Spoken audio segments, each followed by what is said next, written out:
Bill आता पोलिसांनी जप्त केलेले मात्र लाहोरी बाहेरचं म्हणणं की असं कुठलं असं आहे की या संपूर्ण प्रकरणामध्ये चंद्रशेखर बावनकुळे यांना आम्ही दोष देत नाही,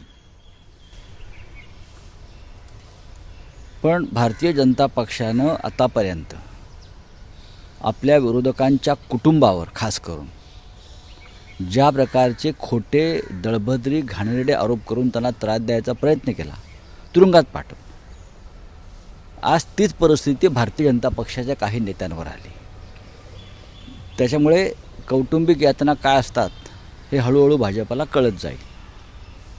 आम्ही व्यक्तिशः राजकारण आणि राजकीय बदल्याचं राजकारण कुटुंबापर्यंत पोचू नये या मताचे आहोत, पण ही आपली संस्कृती तोडण्याचं काम केलं भारतीय जनता पक्षानं महाराष्ट्रात, खास करून देवेंद्र फडणवीस यांच्या हाती राज्याची सूत्र गेल्यावर. आता तुमचा जो प्रश्न आहे बीफ, त्या गाडीमध्ये एक बिल मिळालं असं समाज माध्यमांवर सर्वत्र चर्चा आहे आणि त्या बिलामध्ये बीफचा उल्लेख होता. त्या बिलामध्ये पोलिसांना बिल जप्त करायला आणि बिल काढायला 4 दिवस का लागले? 4 दिवस का लागले? गाडीची नंबर प्लेट बदलण्यात आली, पोलीस त्यावर बोलत नाही. गाडी कोणाची याचा FIR उल्लेख नाही. गाडीतल्या लोकांचा मेडिकल रिपोर्टचा तसा उल्लेख नाही. या सगळ्या गोष्टीची सारवासारव पोलीस करतायत, बरोबर आहे.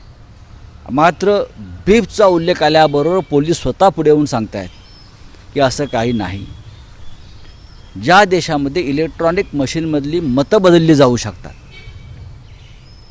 भाजपला सगळं सोपं आहे. ज्या देशामध्ये इलेक्ट्रॉनिक मशीनमधली मतं बदलली जाऊ शकतात त्या देशामध्ये काहीही होऊ शकतं. त्याच्यामुळे हे बिल सापडल्याने बिलात काही नाही, हां, या गोष्टीवरती विश्वास नाही. ठीक आहे, हा पोलीस तपासाचा विषय नक्कीच आहे. कोणी काय खावं, बीफ खाणं हा काय राष्ट्रीय अपराध नाही. भाजपच्या अनेक राज्यामध्ये बीफ विक्री खुलेआम होते आणि खातात. कोणी काय खावं हे मोहनराव भागवत यांनी सांगितलेलं आहे परवा. त्याच्यामुळे कोणी काय खाल्लं आणि ते खाल्ल्यामुळे ते गुन्हेगार आहे असं आमचा पक्ष कधीच मानणार नाही, कधीच नाही. पोलीस तपास करू द्या, योग्य वेळी मी सांगतो काय सांगायचं. ज्यांना चिरडलं त्यांना योग्य न्याय मिळेल का? अजिबात नाही मिळणार. नुसते मागच्या दारानं पैसे फेकले, उपचाराचा खर्च केला म्हणजे न्याय मिळाला असं नाही. ज्याने हा अपराध केला, बरं का, त्याच्यावरती कठोर कारवाई करणं याला न्याय म्हणतात. सर, EVM संदर्भात आणि अनेक ट्विट तुम्ही केलेले आहेत. तुम्ही म्हटलं की सगळ्यांच्या घराला आग लागली आहे घरच्या दिव्यापासून. हा वाटते म्हणजे राज्याच्या प्रकारे घटना घडतात. कोणत्या विषयावर तुम्ही मला हा प्रश्न विचारताय? तुम्ही ट्विट केलेला आहे. विषय कोणता आहे? की EVM संदर्भात असेल, दिल्लीचे मुख्यमंत्री केजरीवाल चंद्रचूड हे देशाचे सरन्यायाधीश आहेत. नोव्हेंबर महिन्यात ते निवृत्त होत आहेत आणि प्रधानमंत्री किती जणांच्या घरी गणेश उत्सवासाठी गेले हे काय माझ्याकडे माहिती नाही, पण काल सर्वत्र सरन्यायाधीशांच्या घरी प्रधानमंत्री आले, आरती करतायत दोघे, त्यांच्या दोघांतला संवाद हा पाहण्यात आला आणि धर्मनिरपेक्ष म्हणून घेणाऱ्या राष्ट्रामध्ये एक छान चित्र आम्हाला पाहायला मिळालं. सरन्यायाधीश आणि प्रधानमंत्री. खरं म्हणजे हे संविधानाला किंवा प्रोटोकॉलला धरून आहे का याच्याविषयी लोकांमध्ये आणि घटनातज्ञांमध्ये चर्चा सुरू आहे.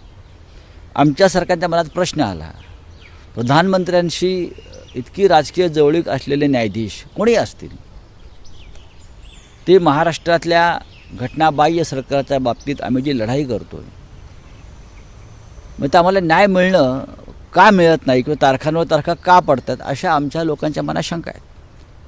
हे का होत आहे? सरन्यायाधीश चंद्रचूडांसारखी व्यक्ती त्या पदावर असताना 3 वर्ष एक बेकायदेशीर सरकार बसवलं जात आहे. घटनाबाह्य पद्धतीनं सरकार पाडलं जात आहे. हे सरकार घटनाबाह्य आहे असं स्वतः सरन्यायाधीश वारंवार सांगत राहिले, तरीही निर्णय आणि निकाल होत नाही. ते निवृत्तीला आले आणि काल त्यांच्या घरी प्रधानमंत्री पोहोचले. त्याच्यामुळे ह्याच्यामागे काही वेगळं काय घडतं आहे का हे सरकार वाचवण्यासाठी, किंवा शिवसेना, राष्ट्रवादी काँग्रेससारखे महाराष्ट्र स्वाभिमानी पक्ष हे पूर्णपणे खतम करायचे आणि त्यासाठी न्यायालयाची मदत घेतली जाते का, या लोकांच्या मनातल्या शंका काल घट्ट झाल्या, पक्क्या झाल्या. सर, किरीट सोमय्या यांनी असमर्थता दर्शवली. बोलिए, आपका क्या सवाल है? सर, एक वीडियो आपने ट्वीट किया है जिसमें दिख रहा है कि जो प्रधानमंत्री है देश के, वो जो चीफ जस्टिस है उनके घर पे भगवान की आरती करते हैं. ये आपने बात ये ऐसे है कि गणपति उत्सव है, लोग एक दूसरे के घर में जाते हैं. प्रधानमंत्री अब तक कितने लोगों के घर में गए मेरे पास जानकारी नहीं है. दिल्ली में बहुत जगह पे गणेशोत्सव है, हमारे महाराष्ट्र सदन में है, महाराष्ट्र मंडल का है, होता है ना.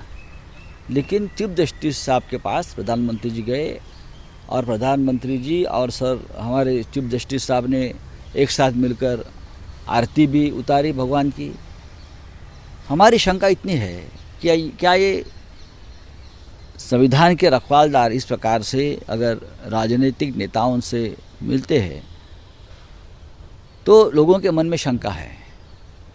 हमारी जो केस है महाराष्ट्र में, जो घटना बाह्य सरकार चल रही है और उसकी सुनवाई चंद्रचूड़ साहब के सामने चल रही है, तो हमें शंका है कि हमें न्याय मिलेगा. क्योंकि एक पार्टी है उसमें प्रधानमंत्री जी, जो हमारा मुकदमा चल रहा है उसमें पार्टी है केंद्र सरकार, और केंद्र सरकार के मुखिया सर न्यायाधीश के सामने साथ आते हैं, घर में बैठते हैं. तो सर न्यायाधीश चीफ जस्टिस ने इस केस से अपने आप को अलग करना चाहिए, नॉट बिफोर मी करना चाहिए. क्योंकि एक पार्टी है प्रधानमंत्री इस मुकदमे में, उनके साथ उनके रिश्ते खुलेआम दिख रहे हैं. ऐसे में क्या चंद्रचूड़ साहब हमें न्याय दे पाएंगे? 3 साल से तारीख पर तारीख हो रही है, एक गैर कानूनी सरकार चल रही है. एनसीपी और शिवसेना जैसी पार्टी को जिस तरह से तोड़ा है, हाँ, उनके सामने ये भी गलत है. हमें न्याय नहीं मिल रहा है. प्रधानमंत्री खुद महाराष्ट्र के गैर कानूनी सरकार में इंटरेस्ट ले रहे हैं बचाने के लिए, और न्याय देने का जिम्मा जिस न्यायाधीश जी के ऊपर है, उनके साथ उनका इस प्रकार का जो दोस्ताना और रिश्ता है, तो महाराष्ट्र के मन में कल एक शंका आ गई कि हमें न्याय मिलेगा. ऐसा लगता नहीं. इसलिए मुझे लगता है एक परंपरा है कि ऐसे केस में अगर कोई पार्टी होती है और वो न्यायाधीश महाराज जस्टिस का कोई रिलेशन दिखता है, तो उस मुकदमे से अपने आप को अलग कर लेती है. तो चंद्रचूड़ साहब ने, मुझे लगता है, अपने आप को इस केस से अलग करना चाहिए.